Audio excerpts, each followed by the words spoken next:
क्या अब Iran Ukraine से बदला लेने की तैयारी कर रहा है? कैस्पियन सी में हमला, ईरान का सख्त इंतबाह, सख्त वार्निंग। ये जवाब के बगैर नहीं रहेगा, यानी जवाब दिया जाएगा और करारा जवाब दिया जाएगा। ये ईरान का स्टैंड है। रूस यूक्रेन जंग में नया मोड़, क्या ईरान भी डायरेक्ट मैदान में उतरने वाला है? आप देख रहे हैं न्यूज़ 18 का सोशल मीडिया प्लेटफॉर्म। मैं हूं विशाल आजम। रूस और यूक्रेन जंग के दरमियान एक नया और खतरनाक मोड़ सामने आया है। ईरान ने इल्जाम लगाया है कि यूक्रेन ने कैस्पियन सी में एक ईरानी तिजारती जहाज को निशाना बनाया। ईरान का क्या आरोप है? ईरान का इल्जाम है कि यूक्रेन ने एक ईरानी तिजारती जहाज, ईरानी ट्रेड जहाज को टैंकर को निशाना बनाया, जिसमें एक मल्लाह हलाक और दूसरा जख्मी हो गया। यानी क्रू मेंबर्स में से एक हलाक हो गया, एक मारा गया, दूसरा जख्मी है। ईरान ने इस वाक़े को इंटरनेशनल लॉ की खुली खिलाफ वर्जी यानी वायलेशन करार दिया है और खबरदार किया है कि यह हमला जवाब के बगैर नहीं रहेगा, यानी इस हमले का जवाब दिया जाएगा। ईरान किसे ये वार्निंग दे रहा है? यूक्रेन को। ईरानी वज़ीर ख़ारजा यानी ईरानी फॉरेन मिनिस्टर अब्बास अराक़ची ने सोशल मीडिया प्लेटफॉर्म एक्स पर अपने बयान में यूक्रेन पर शदीद तनकीद की।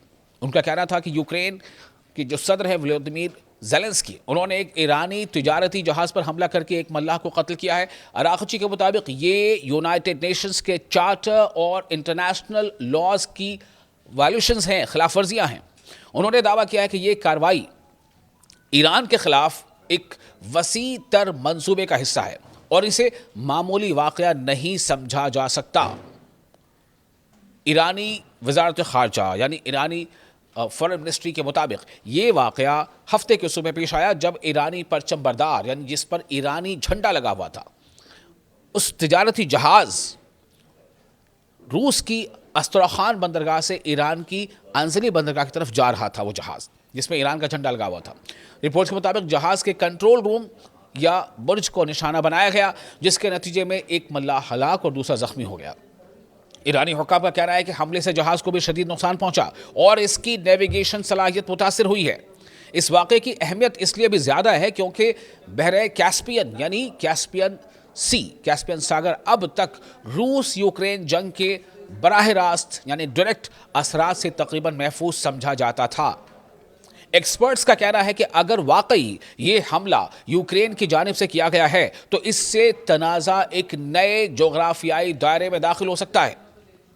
यही वजह है कि तेहरान ने इसे सिर्फ एक बहरी हादसा नहीं बल्कि अपनी खुद मुख्तारी यानी अपनी सॉवरेनिटी, अपनी संप्रभुता और तिजारती मफादात यानी ट्रेड इंटरेस्ट्स पर हमला करार दिया है। ईरान ने इसे अपने ट्रेड इंटरेस्ट्स पर, अपनी सॉवरेनिटी पर हमला करार दिया है।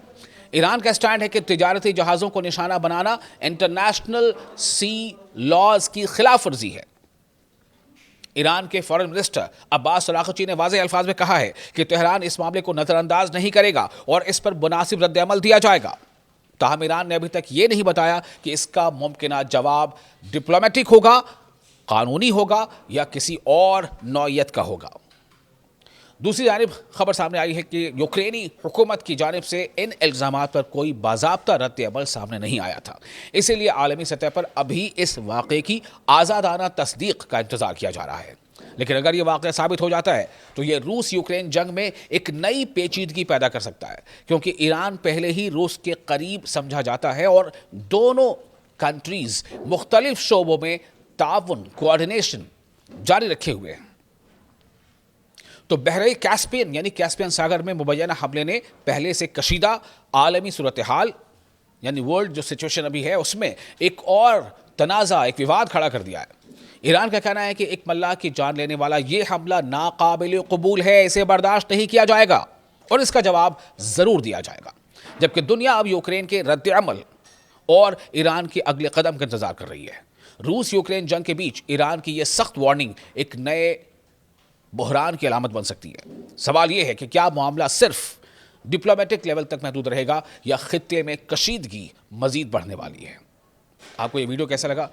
आप अपनी राय कमेंट बॉक्स में शेयर कर सकते हैं। वीडियो पसंद आया हो तो लाइक और शेयर ज़रूर करें।